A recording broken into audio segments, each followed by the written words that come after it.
কে কেমন আছো? আশা করি সবাই ভালো আছো। আমিও ভালো আছি। আজকে বকুল কিচেনে হবে পুঁই শাক দিয়ে কাতলা মাছের মাথা দিয়ে ছেঁচড়া। এটা যে কোনো অনুষ্ঠান বাড়ি কিন্তু এখনও হয়। পুঁই শাকের মাথা দিয়ে কাতলা মাছের মাথা দিয়ে ছেঁচড়া এখনও অনেক অনুষ্ঠান বাড়ি হয় বিভিন্ন রকম সবজি দিয়ে। আমি ফোড়নে দিয়ে দিয়েছি পাঁচফোড়ন, শুকনো লঙ্কা, তেজপাতা। এখানে আমি বিভিন্ন রকমের সবজি নিয়ে নিয়েছি। অনেক সবজি অনেকটাই করবো আজকে।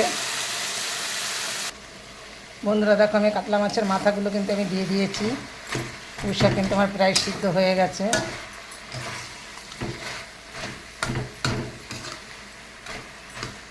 আলু, মিষ্টি আলু অনেক কিন্তু সিদ্ধ হয়ে গেছে। কুমড়াটা একদম অল্প দিয়েছি।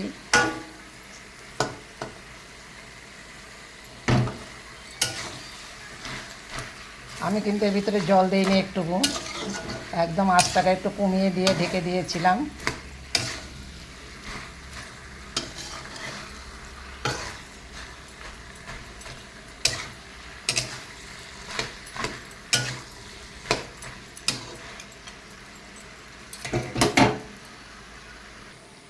বন্ধুরা এর ভিতরে দিয়ে দেবো আমি একটু আদা বাটা।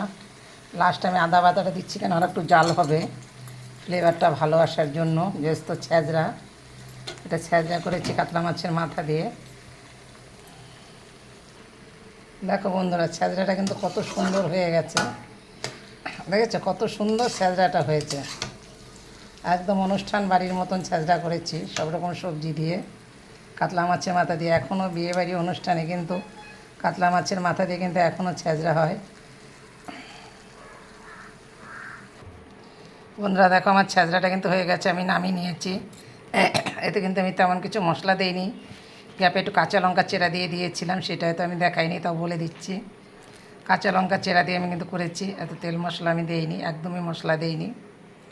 আমি ছেঁচড়াটাকে কীভাবে করেছি সম্পূর্ণ দেখিয়েছি। আমার ভিডিওটা ভালো লাগলে এটা লাইক, কমেন্ট, শেয়ার করবেন। ভিডিওটা একটু ফলো করবে, খুব খুশি হব।